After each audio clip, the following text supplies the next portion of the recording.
Hello, this is the Justin, and we're going to be talking about part two of visual quality and investment in video games. Now, as you can tell, I've got a bit of a haircut, a different shirt on, and a new angle. A new angle. So I hope that you guys aren't too distracted by my dashing good looks and this great angle that I'm shooting in.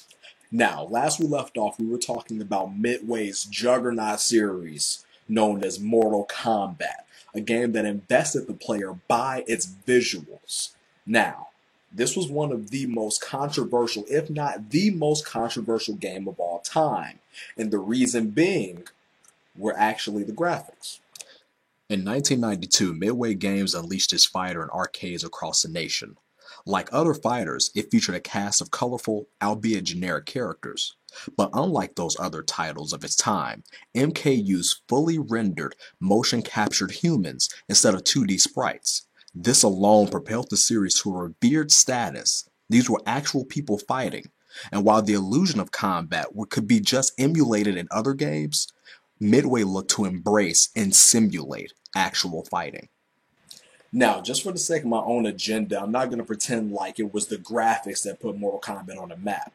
No, it wasn't. It was actually the outcry from parents, teachers, law enforcement, saying that the game was too violent. But sit back and think, there were other violent games up to that point.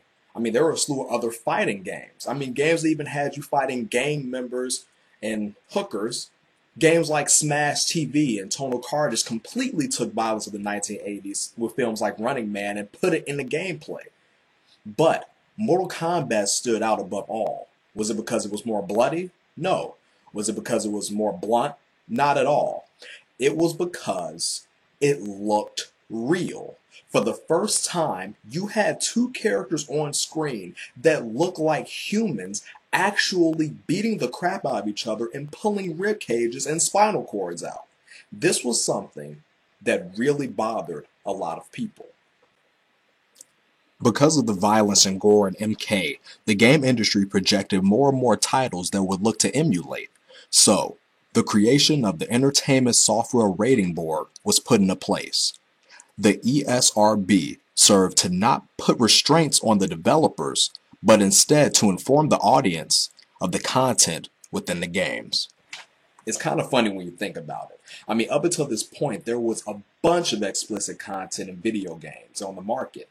I mean, you had Custer's Revenge, X-Men for the Atari, the first Leisure Suit Larry, yet none of these met with the same backlash as MK. I mean, what was the difference between then and when MK came out?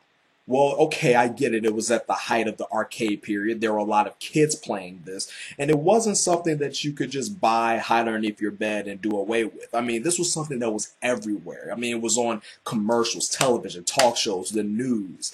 People became super invested in either loving this game or hating this game. Yet, in the past, we have had games that have tackled the same, if not even more taboo subjects. So why was MK demonized? It was the way it looked. I mean, you can't deny it. There was nothing up to that point, and anyone who's watching this who didn't live during that point and has only played games like Uncharted or anything, you expect games to have a certain level of visual quality, but back then that was not the case. So Mortal Kombat was that first step onto treading that line in the uncanny valley. So in part 3, we're going to talk about the ending of the 5th console generation and that transition from bits to polygons, while we're going to go into the 3D era and talk about what changed when the N64 and the PlayStation came onto the scene. I'm the Justin, and keep thinking.